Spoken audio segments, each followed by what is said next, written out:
femmes ne se sentent pas toujours capables de dire réellement ce qui s'est passé. Et quand ça se passe, on a toujours cette espèce de sentiment honteux d'être quelque part un sous-humain ou une demi-femme, enfin un demi-être humain, quoi, parce qu'une femme, même si elle a beaucoup de caractère, même si elle a de la force, ça ne veut pas dire pour autant qu'elle a la puissance de supporter tout ce qui se passe. On a peur, souvent, on a peur de ce qui peut arriver. Les personnes peuvent avoir peur d'entamer des démarches, de perdre leur emploi et d'être stigmatisées par la suite pour la recherche d'un nouvel emploi, pour la suite de leur parcours professionnel. Quand il y a une forme de subordination, évidemment, c'est pas facile pour les travailleurs de pouvoir dire au médecin, là tu rentres dans une sphère qui est inacceptable. Il y a énormément de femmes qui ne dénoncent pas auprès de leur employeur le comportement parce qu'elles ont peur, parce qu'elles ont honte, parce qu'elles ont l'impression que ça va servir à rien.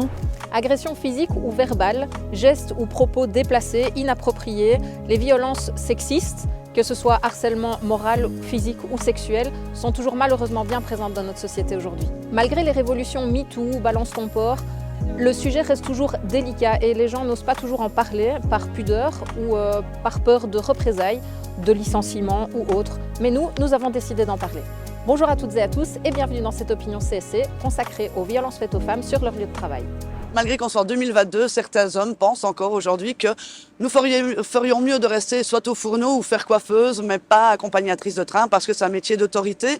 La problématique se pose sur le fait que nous soyons des femmes, nous faisons un travail d'homme, nous représentons une autorité, nous avons un uniforme, donc forcément quand on prend un homme à défaut, comme un gamin va se défendre toujours en nous acculant sur notre sexualité, sur notre physique, sur le fait qu'on soit une femme, qu'on est conne, moche ou autre.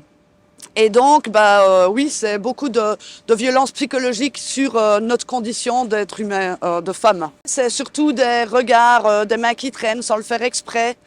Oups, pardon. Mais on le sait que c'est fait exprès, on le voit dans le regard.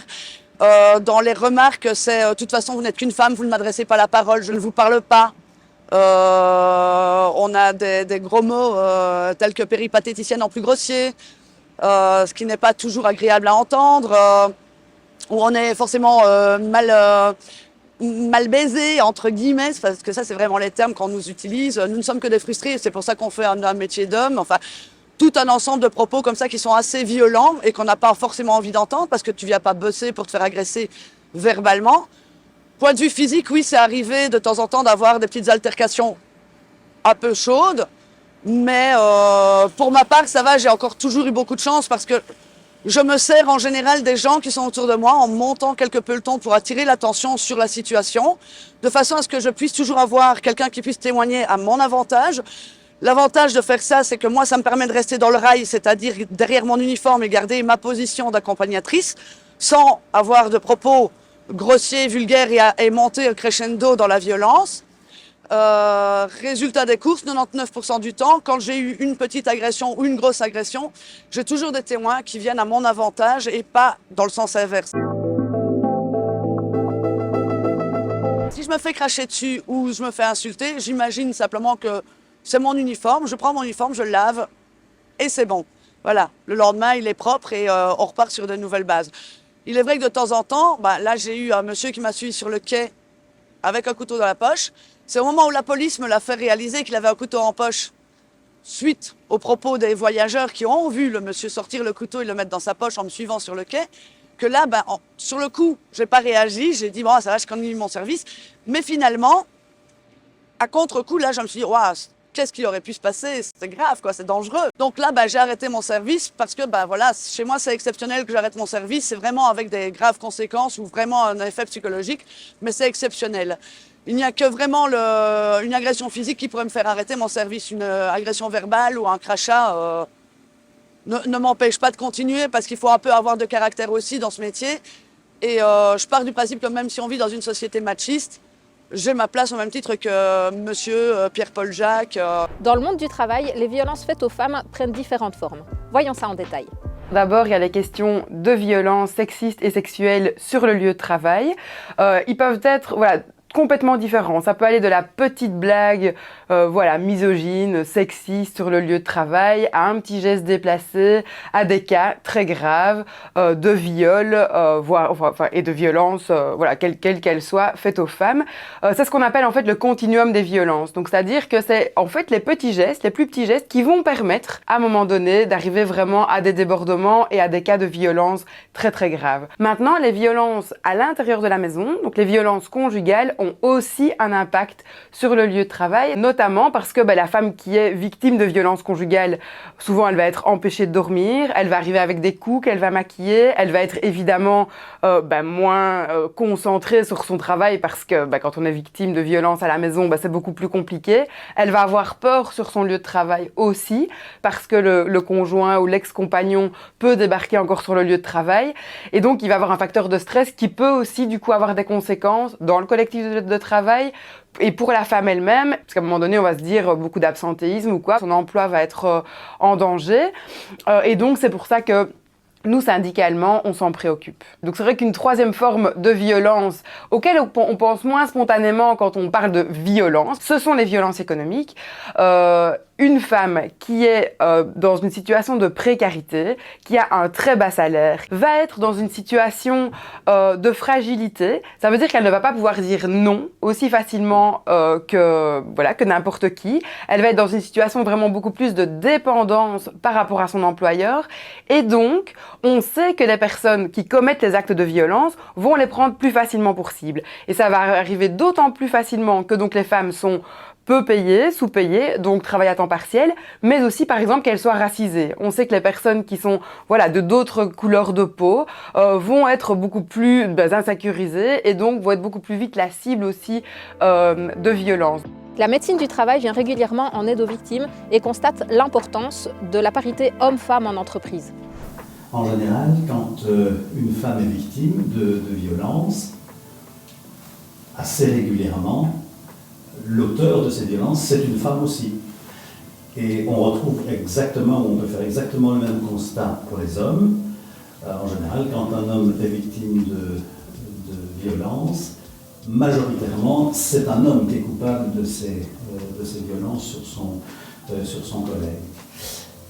Et ce qui est, je pense, intéressant et utile de dire, c'est que dans les collectifs de travail où on observe un équilibre entre la population masculine et la population féminine, où on est à peu près en nombre égal, eh bien, il y a moins de faits de violence, quelle qu'en soit la nature. À l'inverse, et ça peut surprendre aussi, quand un déséquilibre important est observé, eh bien, qu'il s'agisse d'une majorité masculine ou d'une majorité féminine, on voit que les faits de violence ont tendance à augmenter. Donc on ne peut que militer, si on doit militer, pour une forme de parité entre les genres.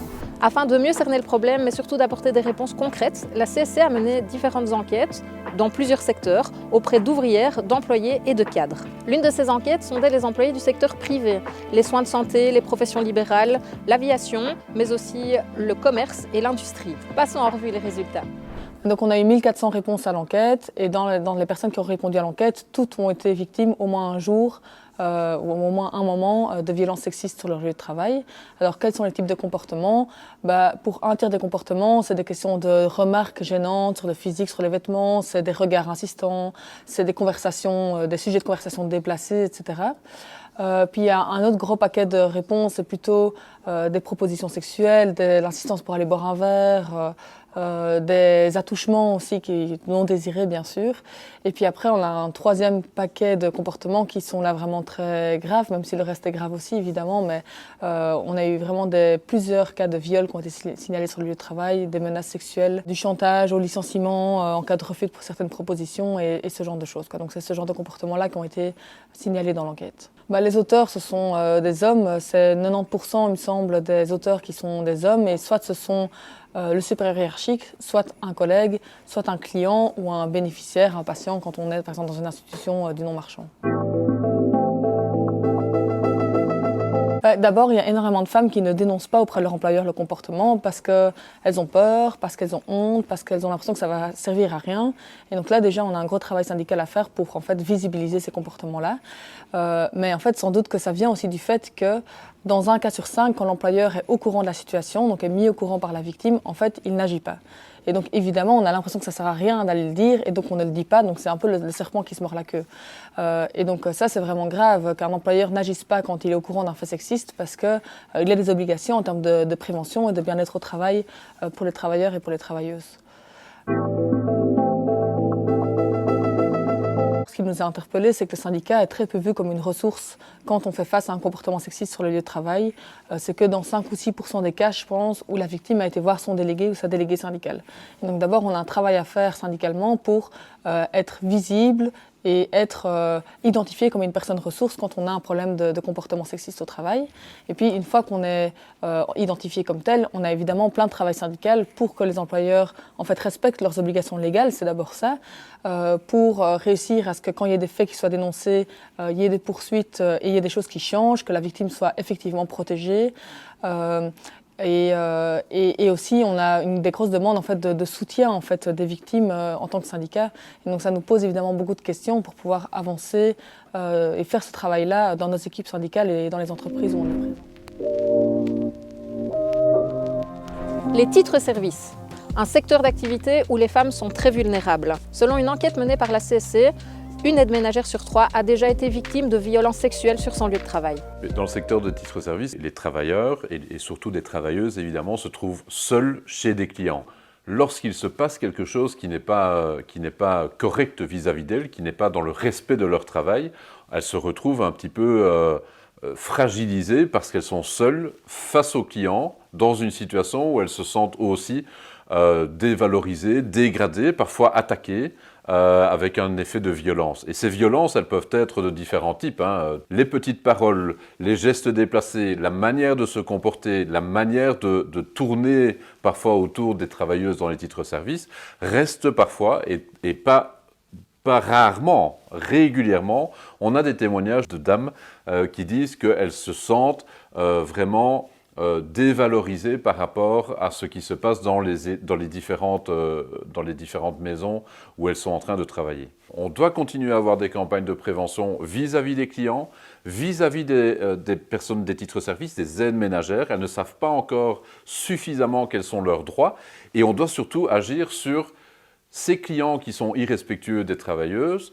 On doit pouvoir à un moment donné avoir une espèce de fichier qui dit « tiens, là, il y a eu comportement déplacé vis-à-vis des travailleuses ». Le cran qui va venir après, c'est de se dire « tiens, utilisons ça pour aussi empêcher que ça se passe dans une autre entreprise ou avec une autre travailleuse du secteur du nettoyage ». Syndicalement, on fait déjà pas mal de choses et ça a fortement avancé. En 2017, on a eu l'occasion de faire une petite enquête qui montrait bien que plus de 30% des travailleuses du nettoyage avaient déjà subi des violences à caractère sexuel dans le cadre de leur travail.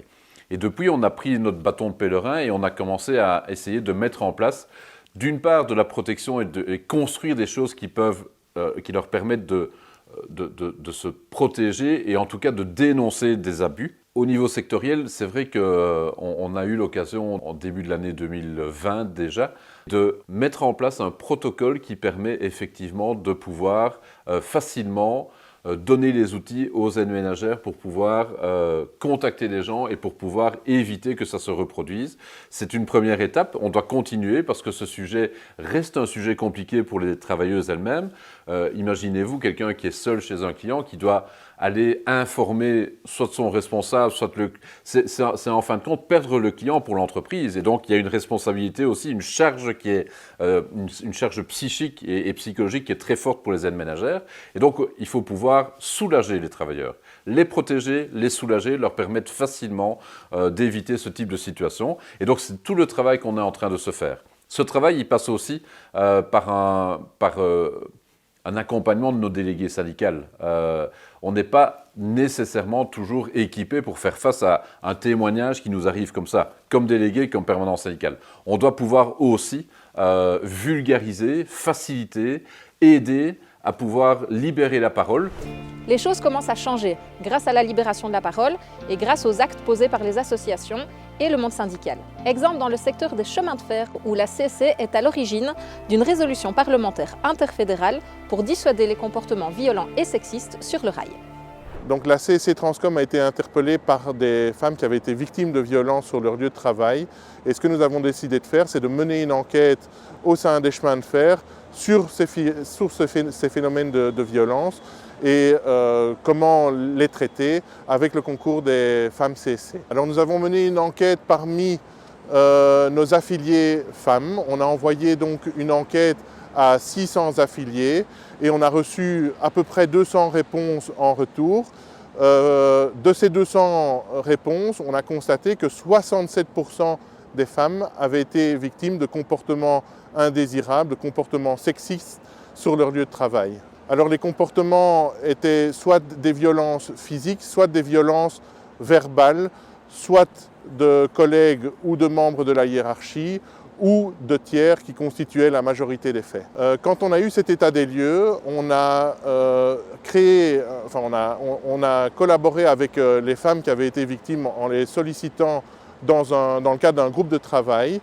De ce groupe de travail, en est ressorti plusieurs revendications et nous avons porté ces revendications en interne auprès des CEO de l'entreprise. Donc les revendications qu'on a portées auprès des CEO, c'est la facilité d'accès à un formulaire post-agression, c'est de mener des campagnes de sensibilisation aux faits d'agression et d'harcèlement sur le lieu de travail, campagnes de communication interne et externe à destination du public, et aussi des formations aux membres du personnel pour agir contre les formes de violence en interne. Alors, on a été très surpris des suites réservées parce que nous avons publié en fait nos revendications sur les réseaux sociaux et on a été interpellé par la secrétaire d'État Sarah Schlitz sur ces revendications. Nous avons une audience de 2 heures auprès d'elle pour lui expliquer, 1, l'origine de l'enquête et 2, concrètement, quelles étaient leurs revendications. Et en a découlé de cette audition, de cette audience, le fait qu'aujourd'hui, il y a une résolution parlementaire interfédérale qui a été rédigée pour lutter contre les violences et les comportements sexistes sur le rail. Cette proposition, il faut quand même faire honneur aux personnes qui ont collaboré à sa rédaction. D'une part, les représentants des travailleurs, la CSC Transcom, notamment Xavier Martin, qui avait mené une étude sur les comportements sexistes et violents dont est victime le personnel féminin à la SNCB. Merci à eux et à mes collègues qui ont entamé les échanges avec la CSC, dont Sarah Schlitz, qui était à l'époque députée.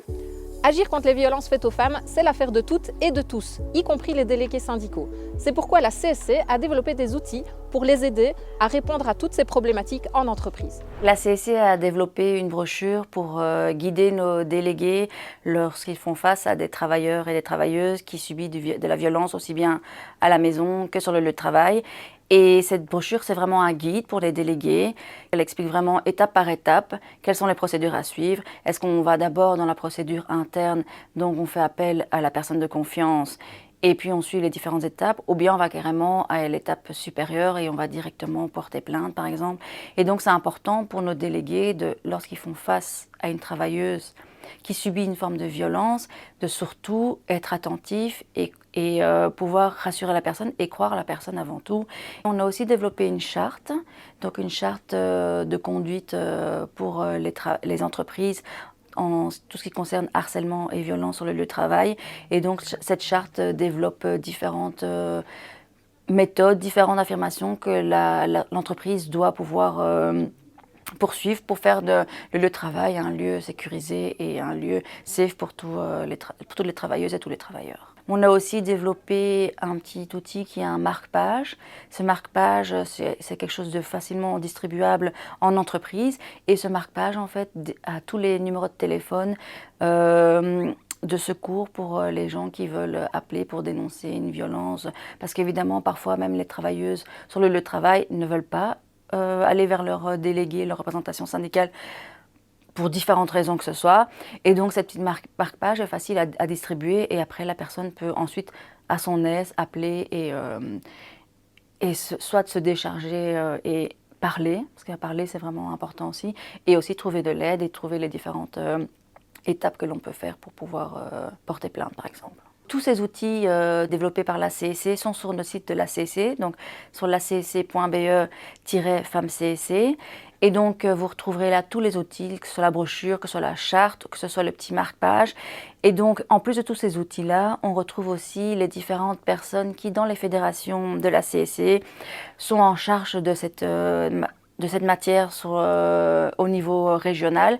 Et donc, elles peuvent aussi être contactées lorsque la personne a besoin d'un conseil, a besoin d'autres explications en plus. En plus des outils, la CSC mène des campagnes et n'hésite jamais à descendre dans les rues pour dénoncer les violences faites aux femmes, qu'elles soient sur le lieu de travail ou ailleurs. Elle y était encore à l'occasion de la Journée internationale de lutte contre les violences faites aux femmes. Nous y avons glissé notre caméra.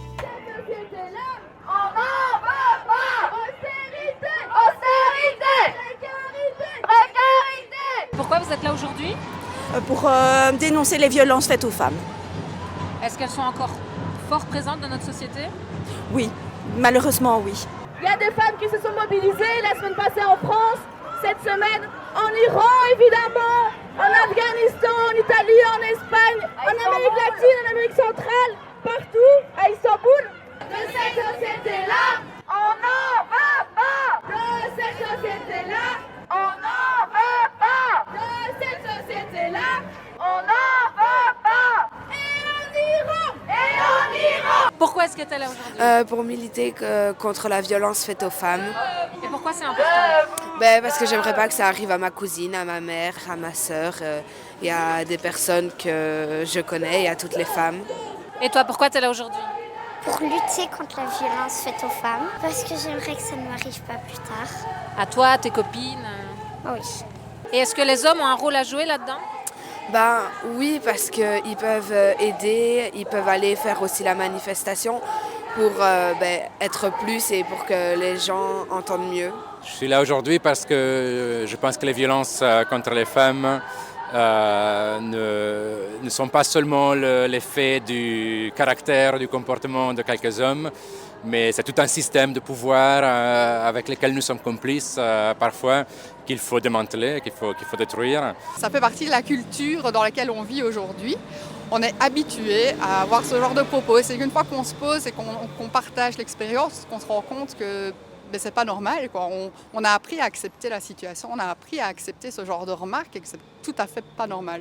Il faut être solidaire avec les victimes de violences, il faut les respecter, il faut surtout les croire d'abord, donc ne pas avoir comme premier réflexe de douter, ce qui se passe quand même assez souvent finalement. J'ai eu la chance d'être encadrée, écoutée, et j'ai aussi pu partager ça avec d'autres personnes. Et c'est là effectivement que c'est l'apport collectif qui fait qu'on arrive à s'en sortir et à y voir plus clair et à prendre du recul et à essayer de faire en sorte que les choses changent. Oui, parfois le harcèlement est tellement puissant et tellement fort que la femme est complètement déstabilisée et elle préfère s'en aller et quitter son emploi, aller autre part, quoi. Donc c'est quand même triste. Allez, allez, allez, allez. On est sur le pied de guerre, on n'est pas venu déserter. Allez, allez, allez, allez. On va plus de fausses excuses car ma patience est terminée. Allez, allez, allez, allez. Il est temps de revendiquer, on a des droits à exiger. Allez, allez, allez, allez. Relève-toi, tu peux le faire, on est ensemble, on va gagner. Allez, allez. Le milieu hospitalier est fort féminin, on va dire, pour les travailleurs, pour les employés, mais fort masculin au niveau des médecins et du management, on va dire, au-dessus. Et donc, effectivement, à certains moments, il y a de la violence ou des habitudes, on va dire, qui sont rentrées dans des habitudes pour décharger le stress de certains médecins, surtout dans des endroits comme la salle d'op, les urgences, les soins intensifs, où il y a des attitudes vraiment inacceptables de violence verbale vis-à-vis des femmes. Il y a aussi l'imaginaire masculin par rapport aux tenues d'infirmières, donc voilà que les fantasmes qui sont complètement déplacés par rapport à certaines populations masculines dans les hôpitaux. Je pense qu'il faut le dire clairement, mais il faut avoir la force pour pouvoir le dire aux médecins. Quand il y a une forme de subordination, évidemment, c'est pas facile pour les travailleurs de pouvoir dire aux médecins, là tu rentres dans une sphère qui est inacceptable. L'équipe syndicale est un endroit où les gens peuvent aller dire, voilà, moi j'ai vécu ça sur mon lieu de travail, et les équipes syndicales peuvent retourner soit dans les conseils d'entreprise ou les CPPT ici dans le cadre du bien-être, mais aussi parfois en délégation si ça va beaucoup plus loin.